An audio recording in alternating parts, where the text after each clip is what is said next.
Ma tha mua, okej.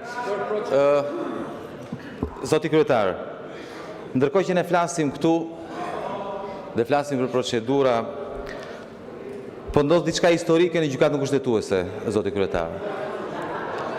Zoti Shea, kjo nuk ka lidhje me procedurën. Për procedurë, zoti kryetar. Ne jemi institucioni i Kuvendit të Shqipërisë. Kemi agjendën tonë, ju lutem flisni për agjendën tonë nëse keni diçka, për rendin e ditës, për ditën e sotme.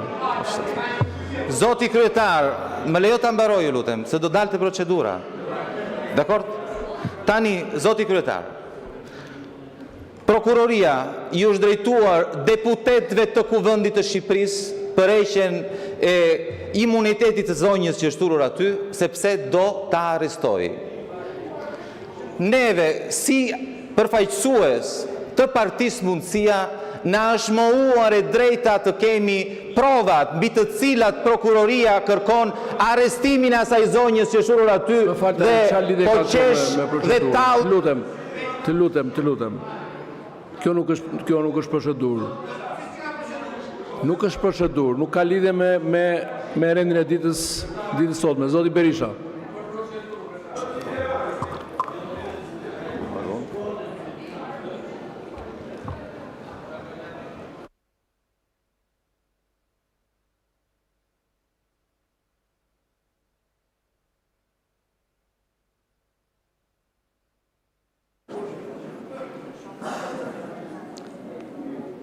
Vetëm një pyetje.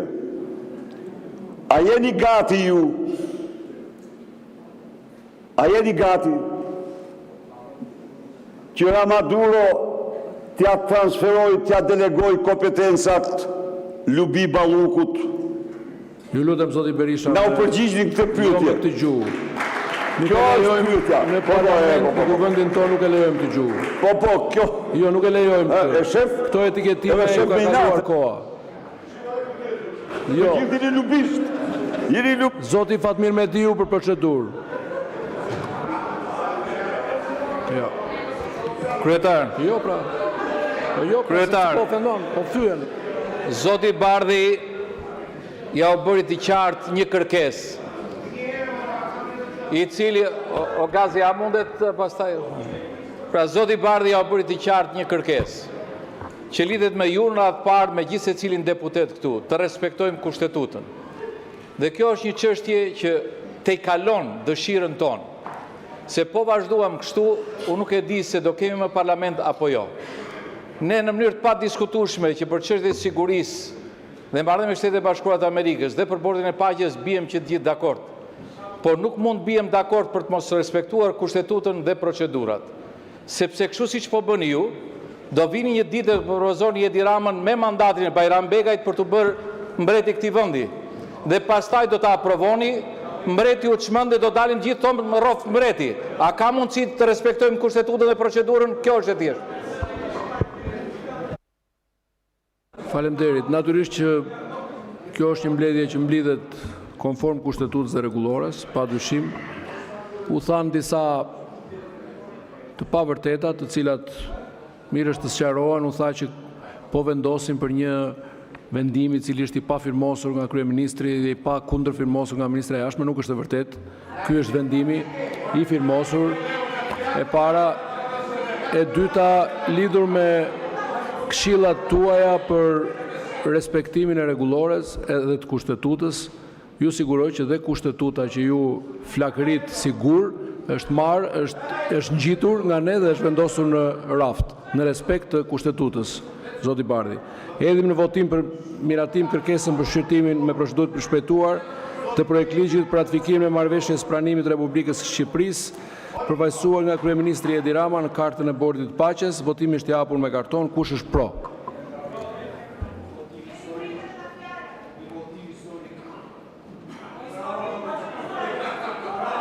Numëro votat pro.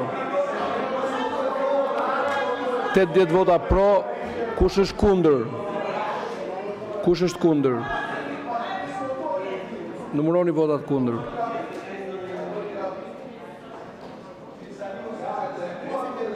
...22 vota kundër, kërkesa procedurë për shpejtuar miratohet. Do duhet ma shtosh në kohë. Spari besoj se qytetarët shqiptare gjuan hartimin e kolegut parafolës, por nuk gjuan asnjë fjalë se ku qëndron nxitimi i Shqipërisë për ta përmbyllur këtë proces sot. Besoj në 10 minuta fjalë nuk u shpjegua se për çfarë arsye dhe ku qëndron urgjenca e shqyrtimit të këtij projekt ligji me rëndësi historike, tha kolegu, 140 deputetët e Kuvendit të Shqipërisë duhet ta votojnë 12 orë në total pasi kanë bërritur nga Këshilli i Ministrave.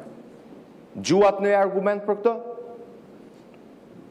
Unë e di që çdo shqiptar mendoj që kolegu do ngrihej këtu dhe do niste fjalën e tij duke kërkuar ndjesë në emër të mazhorancës tuaj që ky që keni në krye e ka konsideruar njeriu që sot po vendos paqe kudo në botë, presidentin e Shtetet Bashkuara të Amerikës, turpi i njerëzimit.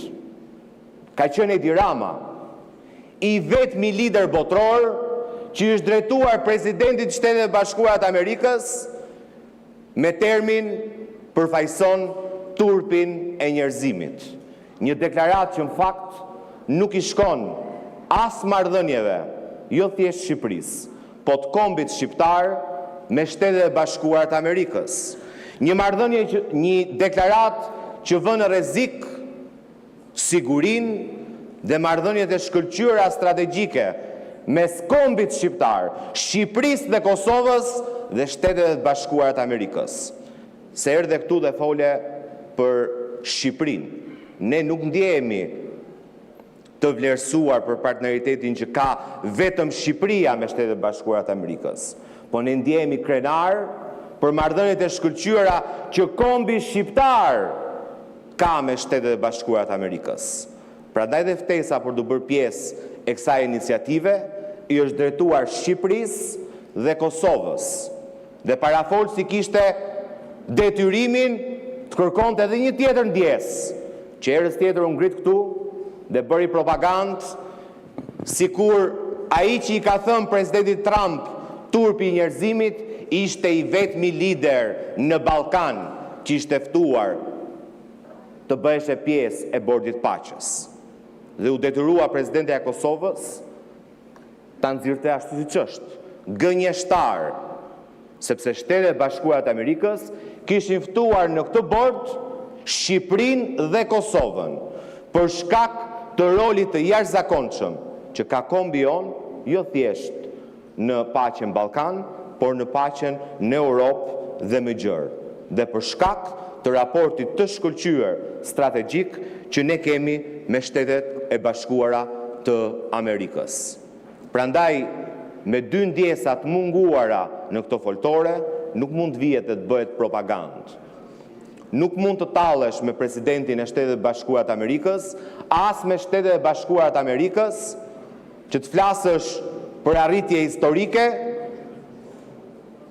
ndërkohë që përpara pak vitesh e ke quajtur njeriu kyç të paqes sot në botë, presidentin e SBA-s, turpi i njerëzimit. Për të kthyer te kërkesa juaj. Ke dy kërkesa, zoti kryetar, spari ke kërkesën e Këshillit të Ministrave, që si rregull do duhet të jetë dorëzuar përpara kërkesës grupit parlamentar të PS-s. Se këta nuk mund të kërkojnë procedurë të përshpejtuar për një projekt ligj që nuk ka ardhur në kuvend. Në fakt kështu ka ndodhur. Këta kanë dorëzuar kërkesën përpara se projekt ligji të propozohet nga Këshilli i Ministrave. Dhe nuk kanë koordinuar me Këshillin e Ministrave, cili nga ana tjetër në projekt vendimin që ne në vendimin se e kanë sjellë pa firmë. Kaq serioz jeni ju. Dokumentat që janë shpërndar deputetëve s'kan as firmën e kryeministrit, është bosh, as kundër firmën e ministres punëve të jashtme. Është material në Word që i është shpërndar deputetëve. Dje në orën 9:30 darkës. Dhe në atë vendim të Këshillit të Ministrave, që unë po prezumoj që është miratuar dhe firmosur pavarësisht se deputetëve nuk i është vënë në dispozicion, ka një kërkesë në përputhje me nenin 83 që të shqyrtohet ky projekt ligj me procedurë të përshpejtuar. Dhe ajo është kërkesa e parë ligjërisht paktën që është dorëzuar. Tani na thoni kë do duhet votoj ky kuvend? Kërkesën për procedurë të përshpejtuar të Këshillit të Ministrave apo kërkesën për procedurë të përshpejtuar të këtyre që kërkonin shqyrtime me procedurë të përshpejtuar një ligji që nuk s'ka ardhur akoma në kuvend? Si do ta justifikoni ju që po shkelni jo vetëm procedurën, se nuk ka ndodhur kurrë në këtë kuvend që njoftojnë deputetët në 9:30 të darkës, vim në mëngjes në orën 10 edhe të votojmë në orën 12, një gjë që është historike, shmallore, që çdo vend ka marrë dhe po merr kohën e vet për ta shqyrtuar. Tani unë e kuptoj që ky krau këtej mori urdhër në mbledhjen e fundit të grupit tuaj parlamentar nga Edi Rama, që s'ka nevojë as me diskutu, as me lexu, as me shqyrtu, janë këtu vetëm për të votu. Po ne nuk jemi këtu vetëm për të votu. Ne jemi këtu edhe për t'i dhënë llogari qytetarëve, edhe për t'i informuar qytetarët, edhe për të bërë transparencë dhe jo propagandë për qytetarët. Si doja bësh, zot Rote, se e betuar këtu, po që e ke grisur që ditën e parë ku je ulur në atë karrige. Neni 83.2 dhe 3 të Kushtetutës Republikës Shqipërisë. Kuvendi me kërkesë të Këshillit të Ministrave ose të 1/5 të gjithë deputetëve mund të shqyrtojë e miratojë një projekt ligj me procedurë të përshpejtuar, por jo më parë se një javë nga fillimi i procedurës së shqyrtimit. Si doja bësh kësaj dispozite kushtetuese? Ta lexoj deri në fund kaq ka, vetëm nëse taulantit ka dhënë ty një kushtetut tjetër. Se paragrafi kaq ka. Paragrafi ka kaq. Deri në fund kaq është. Nëse të ka shkruar me shkrim dore taulanti në një fjalë shtesë, të ka mashtruar se kushtetuta thot kaq sa ç'po lexoj unë dhe po ta ripërsëris. Kuvendi me kërkesë të Këshillit të Ministrave ose 1/5 së të gjithë deputetëve mund të shqyrtoj e të miratoj një projekt ligj me procedurë të përshpejtuar, por jo më parë se një javë nga fillimi i procedurës së shqyrtimit. Pik, thot kushtetuta. Tani ti na jep çat ka shkruajt shtesë taulanti që të ka bin ty dhe të ka mashtruar që të vish këtu dhe t'i propozosh Kuvendit Shqipërisë të shkel Kushtetutën e Republikës Shqipërisë. Të fusësh presidentin e Republikës në ngërç kushtetues. Se nëse presidenti i Republikës është presidenti i Republikës, nuk mund të dekretoj dhe të shpall një ligj që miratohet brenda 24 orëve nga ardhja në kuvend, se ndalon kushtetuta. Dhe një nga kërkesat që shqyrton presidenti ku i shkon një ligj për shpallje është të verifikojë procedurën kushtetuese të miratimit ligjeve. Pra çfarë po fitojmë ne? Sepse sipas kushtetutës ne e votojmë sot, Bajram Begaj në pozicionin e tij kushtetues do duhet ja kthejmë brapsh kuvendit për shkelje të procedurës kushtetuese miratimin e kësaj marrëveshje. Këtë e kërkon kushtetuta. Pastaj nëse e keni futur dhe presidentin në xhep, na e thoni. Ndërkohë që ne mund të ndjekim një procedurë tjetër. Mund të ndjekim një procedurë tjetër që e bën edhe më shpejt efektive këtë marrëveshje. Kuvendi merr kohën që ja ngarkon kushtetuta, pra e miraton një javë pasi ka nisur shqyrtimi dhe patjetër ne jemi pro antarësimit të Shqipërisë në Bordin e Paqes. Dhe i kërkojmë autorizim presidentit Republikës në përputhje me nenin 84 kustetutës të na jap miratimin që ky projekt ligj të hyjë në fuqi më njëherë. Dhe zgjidhim edhe ngërçin kushtetues, respektojmë Kushtetutën e Republikës Shqipërisë dhe arrim qëllimit të paktën 5 herë më shpejt nga që propozoni ju. Se procedura që thoni ju thoni kuvendi brenda 12 orëve, po ndërkohë presidenti ka 20 ditë kohë për ta shpallur, 15 ditë kërkon pas hyrjes në fuqi, botimin fletore zyrtare të hyjë në fuqi, pra ka marrëveshje që votojmë ne sot brenda 12 orëve, në rastin më të mirë, nëse presidenti shkel kushtetutën nuk e kthen, hyn në fuqi pas 35 ditëve. Pra bëhet efektive pas 35 ditëve. Tani na thoni, ku e keni urgjencën ju? Ku e keni urgjencën? Ndërkohë që kemi shansin të respektojmë kushtetutën, të marrim një javë, gjatë kësaj jave i kërkojmë miratim presidentit Republikës dhe nuk besoj se do ketë gjë kundër, që të na jap autorizimin që marrëveshja të hyjë në fuqi me njëherë, ligji të hyjë në fuqi me njëherë dhe e bëjmë efektive brenda një jave. Pra nga 35 ditë që propozoni ju, se e konsideroni historike këtë fakt, ja ku e keni propozimin e opozitës. Zbatoni kushtetutën dhe e bëjmë efektive marrëveshjen brenda 7 ditëve. Pse do duhet ju të shkelni rregulloren? Pse nuk e nisët ju, zoti kryetar, me një ndjesë për deputetët që keni shkel rregulloren e kuvendit? Sepse keni detyrimin ta njoftoni seancën plenare të paktën 2 ditë përpara se kuvendi të mblidhet. Një njeri i përgjegjshëm që e ndjen respektin ndaj kushtetutës, ndaj ligjit dhe ndaj rregullores kuvendit, momentin e parë që hap mikrofonin thot po, unë kam bërë këtë shkelje të rregullores se ma dikton kjo situatë e jashtëzakonshme ta shkel rregulloren e kuvendit. Dhe kërkoj mirëkuptimin e kolegëve deputet për këtë shkelje të rregullores që kam bërë. Po ju nuk doni t'ja dini as për kushtetut, as për ligj, as për procedurë. Ju merrni një komandë, i duhet shefit tuaj sot se në vend që t'ishte për ta firmosur marrëveshjen, atje ku po e firmosin liderët e dëshiruar të Shtetet Bashkuara të Amerikës, do vi këtu të flasi me Taulantin edhe shokët e Taulantit. Keni marrë komandën e tij, i duhet kjo propagandë sot, i duhet përxhurmuar zonjën që duhet ishte në gjykatë kushtetuese sot, duhet ishte këtu.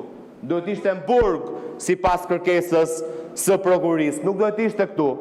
Pra doni të zhurmoni intimidimin që i keni bërë gjykatës kushtetuese për rastin dhe aferat korruptive të Belinda Ballukut, dhe o burrat shkelim çdo ligj, çdo rregull, çdo procedurë të këtij parlamenti. Prandaj dhe ne jemi kundër kërkesës tuaj për shqyrtim me procedurë të përshpejtuar të këtij projekt ligji, pa respektuar asnjë rregull minimal të Kushtetutës së Republikës së Shqipërisë dhe të rregullores së kuvendit. Faleminderit. Faleminderit, zoti Balla për replikë. Replik për shkak të përdorimit të emrit.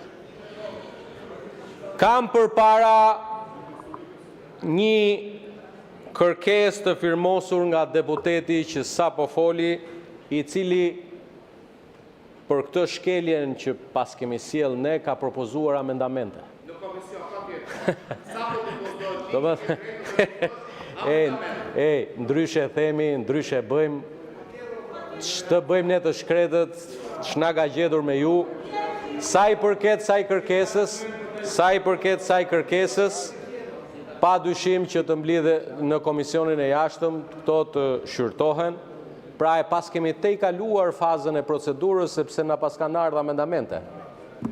Kështu që këtë teatrin me këto deklaratat, këtë teatrin se gjoja na pas ke gjetur zotrote një zgjidhje procedurale, e para që ta dish kur bëhet fjalë për angazhim ndërkombëtar dhe pjesëmarrje në organizata ndërkombëtare, institucioni Presidentit të Republikës është përfshirë sepse brenda gjithë dosjes përkatëse do të keni dhe plot fuqishmëritë apo autorizimin e Presidentit të Republikës.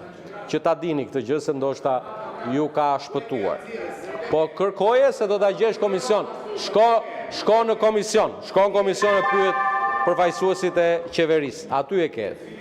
Prandaj, zoti kryetari i kuvendit, për të mos humbur kohë, ju lutem të kalojmë në votim kërkesën tonë. Shqipëria edhe kryeministri vet nuk ka kohë për të humbur, për të marrë me njëherë detyrat që burojnë nga pjesëmarrja në këtë kartë të bordit të paqes. Faleminderit. Jo, zoti Bardi për procedurë morët fjalën, folët, sepse ja u dham kohën bashkë me 10 minuta e diskutimit. Replik mbi replik nuk mund të bëhet. Po çfarë ke? Procedurë morë fjalën. Fole për procedurë. Zoti Sheaj dhe më pas kalojmë votim.